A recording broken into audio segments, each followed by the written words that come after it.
시청자 여러분 안녕하십니까. 국제TV 뉴스입니다. 특수학교를 운영하는 사회복지법인의 비리가 끊이질 않고 있습니다. 현재 학교를 운영하고 있는 사회복지법인에 대해 당국의 관리 감독이 한층 강화돼야 한다는 목소리가 제기되고 있습니다. 정유린 기자입니다.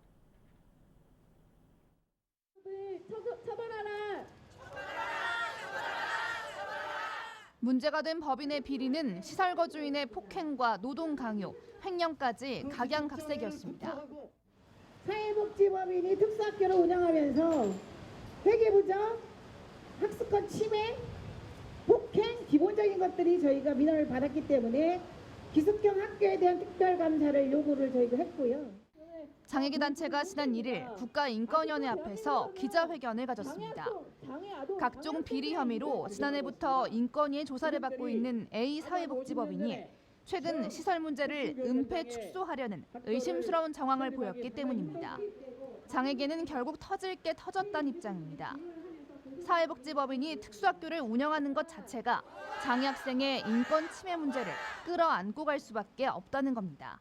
사실은 더 오랫동안 지속돼 왔었고 그리고 지금도 여전히 일어나고 있고 우리가 이렇게 싸우지 않으면 이렇게 와서 진정하지 않으면 우리는 내일도 우리 아이들이 이렇게 당할 것이 뻔할 것을 알기 때문에 기자회견에 나선 단체들은 현재 학교를 운영하는 사회복지법인에 대해 정부 차원의 체계적인 관리 감독이 시급하다고 주장했습니다.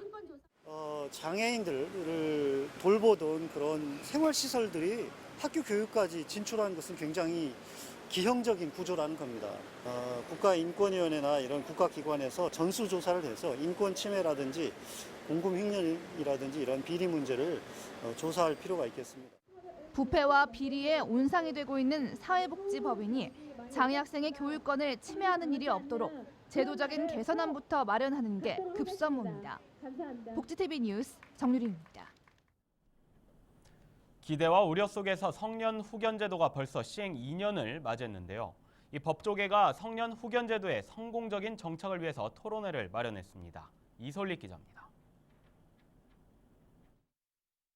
성년 후견 제도의 성공적인 정착을 위해서는 피후견인에 대한 각종 자격 제한 등이 폐지돼야 한다는 의견이 제시됐습니다. 지난 1일 열린 심포지엄에서 송남영 한국지적장애인 복지협회 정책기획실장은 성년 후견 제도에서 금치산을 성년 후견으로, 한정치산을 한정 후견으로 인용하도록 해 현재 성년 후견 제도 도입 취지를 무색하게 하고 있다고 지적했습니다. 울산의 교육청에서 장애인분을 채용을 하는 절차가 있었습니다. 거기에 공무원 지방 공무원 교육 공무원 규정에 따라서 딱 지켜 있다. 첫 번째가 피성년 후견 결격사 외 피성년 후견, 피한정 후견이는 그런 부분들이 실제로 나타나고 있다라고 하는 겁니다. 그래서 그러한 측면에서 반드시 좀 개선이 돼야 될 부분들이고요. 아울러 서울가정법원 김지숙 판사는 무자력자가 성년 후견제를 이용할 수 있는 지원이 필요하다고 강조했습니다. 후견이 필요하지만 재산을 갖지 못한 자, 또 유일한 친족에게는 후견이 결격사유가 있는 경우 등에는 제3자가 후견을 맡아야 되는데 민법에 따르면 이 후견인 보수는 결국은 피후견인 재산에서 지급되기 때문에 장기적으로는 국가나 지방자치단체에서 이런 무자력자들의 후견제도 이용을 위한 제도적 근거와 장치가 마련되어야 되지 않을까 생각합니다. 기대와 우려 속에 시행된 성년 후견 제도는 여전히 풀어나가야 할 과제들이 많습니다. 제도에 대한 법적, 정책적 보완과 더불어 사회적 인식 확산을 통해 장애인 당사자의 자기결정과 인권 존중, 사회 통합에 기여할 수 있는 제도로 발전돼야 할 것입니다. 복지TV 뉴스 이솔림입니다. 경남의 한 어린이집에서 마술 공연 도중 돌아다니는 어린이를 의자에 묶어두고 방치한 사건이 벌어졌습니다. 경찰이 해당 교사와 원장을 입건했습니다. 박고은 아나운서입니다. 경남 창원의 어린이집. 마술 공연이 열리자 교사가 남자아이를 의자에 포대기로 묶습니다. 아이는 한동안 덩그러니 앉아 있고 교사가 의자를 발로 밀어 자리를 옮기기도 합니다. 내내 방치됐던 3살배기 아이는 40여 분 뒤 혼자의 힘으로 포대기를 풉니다. 이 어린이집의 보육교사와 원장 등 3명이 아동복지법 위반으로 경찰에 불구속 입건됐습니다. 이들은 공연이 진행되는 동안 돌아다닌다는 이유로 아이를 묶어둔 것으로 조사됐습니다. 일단 아이의 표정이 너무 시무룩한 거예요. 자기감에 빠져있는 그런 표정 있잖아요. 상실감에 빠져있는 표정. 그래서 전화를 했죠, 선생님한테. 아니만 전화를 하니까 어머니 그 장난이었어요 라고 하는 거예요. 어린이집 원장은 현장을 목격했으면서도 별다른 조치를 취하지 않은 혐의를 받고 있습니다. 어린이집은 여러 아이를 챙기느라 신경을 못 썼다며 학대하려고 한 것은 아니었다고 해명했습니다. 어이로 어이서 장난 아니에요 그게. 반복적으로 그렇게 됐던 것도 아니고. 경찰은 당시 묶인 아이를 보고도 신고하지 않은 다른 보육교사 등 10명에 대해서는 신고 의무 위반으로 관할구청에 통보했습니다. 복지TV 뉴스 박고은입니다. 국가와 지자체가 경로당과 같은 시설에 필요한 경비를 보조할 수 있도록 하는 내용의 법안이 발의됐습니다. 새정치민주연합 양승조 의원은 국가와 지자체가 경로당 등 노인학교 시설에 필요한 경비를 보조할 수 있도록 하는 법안을 발의했습니다. 법안을 발의한 양 의원은 지자체별로 조례를 통한 노인시설 지원과 내용이 각기 다르기 때문에 법안을 발의하게 됐다고 말했습니다. 한편 전국의 경로당은 약 6만 3천여 개로 경로당 활성화 사업이 지난 2005년 이후 지방사업으로 이양됨에 따라 그동안 여러 문제점들이 발생하고 있었습니다. 정부가 메르스로 인해 경영상 어려움에 처한 의료기관을 지원하기 위해 이 건강보험 요양급여 비용을 선지급하기로 결정했습니다. 이에 따라 복지부는 메르스 환자 발생 경유병원 138개소에 대해 지난 2월에서 4월까지 3개월간 지급된 요양급여 비용의 한 달치 평균 금액을 선지급할 계획입니다. 지급 방식은 이달과 다음 달 2번에 걸쳐 총 2개월분을 선지급하게 됩니다. 국민연금공단은 이달 1일부터 국민연금법이 개정됨에 따라 실업자도 국민연금 가입 대상자가 된다고 말했습니다. 이에 따라 공단은 실직해서 보험료를 내지 못하는 구직급여 수급자가 보험료의 25%만 내면 국가가 나머지 75%를 최대 1년 동안 지원한다고 밝혔습니다. 한편 공단은 18세 미만 근로자도 사용자 동의 없이 근로연금에 가입할 수 있게 됐다고 설명했습니다. 또한 갑작스러운 위기로 생계 유지가 힘든 저소득층 가구의 생계비를 신속하게 지원하는 긴급복지지원 제도도 시행됩니다. 다음 뉴스입니다. 현재 활동 지원 서비스는 65세가 넘으면 이용할 수가 없도록 돼 있죠. 그 이유는 65세가 넘으면 이 노인 장기 요양보험 제도로 전환이 되기 때문입니다. 이로 인한 심각한 문제가 발생하고 있다고 합니다. 김지한 기자입니다. 긴 막대를 이용해 전기밥솥에 전원을 뽑는 할아버지. 대낮부터 맥주를 들이키는 할아버지. 사기 그릇은 불편해서 이제 이 맥주 캔으로 이제 내는 뭐 커피잔도 하고 다 합니다. 그 무거운 거, 그다음에 깨질 수 있는 거 이런 게 아닌 게 내한테는 상당하게 이제 편리하죠. 맥주를 마시는 게 아니라 사기 그릇 대신에 빈 맥주 캔을 컵으로 사용하고 한자리에 앉아서 긴 막대를 이용해 컴퓨터나 텔레비전을 켜고 전기밥솥에 전원을 뽑는 할아버지에겐 무슨 사연이 있는 걸까요? 할아버지는 두 다리를 마음대로 움직일 수 없습니다.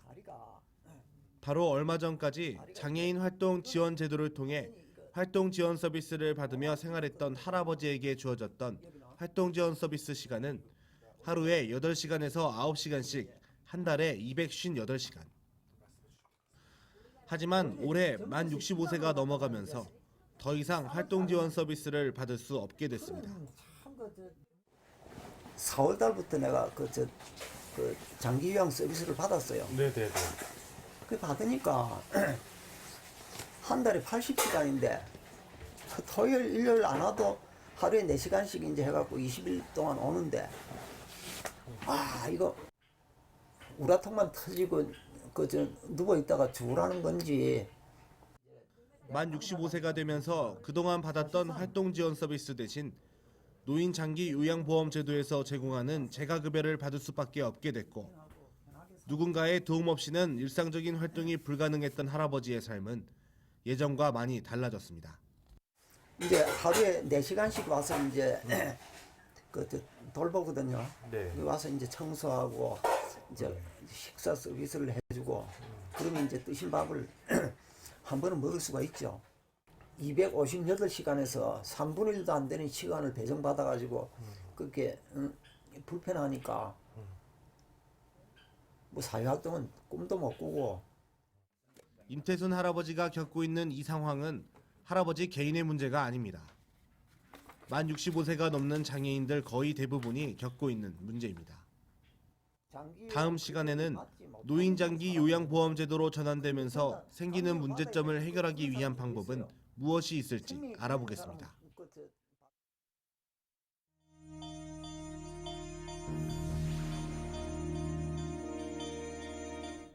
이어서 간추린 뉴스를 전해드립니다. 한국장애인개발원과 한국예탁결제원이 유모차형 휠체어 지원 사업을 시작합니다. 개발원은 이달 23일부터 28일까지 접수를 받고 심사를 거쳐 오는 9월 중 대상자를 발표하고 휠체어를 전달할 예정입니다. 경찰청이 이달부터 국민체육진흥공단과 협업을 통해 범죄 피해가구 유소년과 청소년 1,600여 명에게 스포츠 강좌 이용권을 지원합니다. 이에 따라 경찰청은 이달 중에 대상자를 발굴하고 선정해 지자체에 통보를 하고 승인을 거쳐 다음 달부터 이용이 가능하도록 할 계획입니다. LG전자가 이달 31일까지 시각장애인용 책 읽어주는 폰 신청을 받습니다. LG전자는 하상장애인복지관을 통해 접수를 받고 장애 등급과 연령 등에 따라 2,500명을 선정해 연말까지 순차적으로 전달할 계획입니다. 제4회 세계 농아인 농구 선수권 대회에 참가하는 국가대표 농아인 농구팀을 응원하기 위해 힙합그룹 올데이가 응원가를 발표했습니다. 한편 세계 농아인 농구 선수권 대회는 다음 달 4일부터 12일까지 대만 타오이안에서 열립니다. 공주교대 부설 초등학교 학생들의 감성과 인성을 키우기 위한 자연생태공원 꿈자람터가 개장했습니다. 생태공원에는 50종 이상의 식물과 각 학년별 텃밭, 연못 등이 갖춰져 있습니다. 특히 한옥의 아름다움을 체험할 수 있는 정자가 설치돼 있습니다.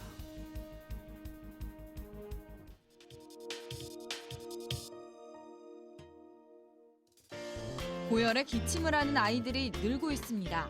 증상이 메르스와 비슷하지만 실제로는 유행성 폐렴인데요. 아이들에게는 메르스보다도 더욱 위험할 수 있다고 합니다. 이번 시간 건강해지는 팁에서 함께 알아보시죠. 초등학교 1학년 남학생입니다.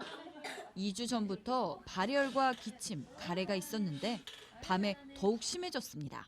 요즘에 유행하고 있는 마이코플라즈마 폐렴은 메르스 바이러스랑은 다른 세균에 의한 감염입니다. 하지만 초기에 증상이 비슷해서 걱정을 많이 하시는데 확진 환자와 같이 접촉을 했다든가 하는 병력이 없이 초등학교 학동기 아동에서 열이 나고 기침 가래가 오래되면은 마이코플라즈마 폐렴의 가능성이 많이 있습니다. 통상 3년에서 4년 주기로 유행하는 마이코플라즈마 폐렴은 어린이들에게 유행하는 폐렴입니다. 3살에서 10살 사이의 아이들이 주로 걸리는데 발열과 기침이 동시에 보이다가 적은 양의 가래가 섞인 기침이 3에서 4주간 지속됩니다. 초기에 발견하면 완치가 가능하지만 시기를 놓치면 간염이나 늑막염, 뇌막염 등을 일으킬 수도 있습니다. 심지어는 한쪽 폐 전체가 폐렴으로 진행되거나 또는 심한 호흡곤란이 오는 경우도 있고 늑막염으로 발전하는 경우도 있습니다.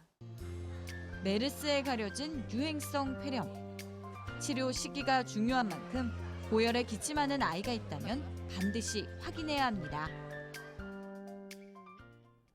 이야기가 있는 시간 오늘의 영상 함께 보시죠.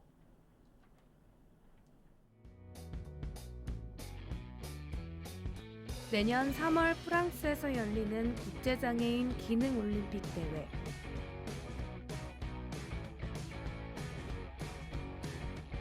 오는 13일까지 국제대회에 참가할 국가대표 선수를 뽑는 경기가 열리는데요. 요리와 제과제빵을 비롯해 37개 직종에 200여 명의 선수들이 참가했습니다.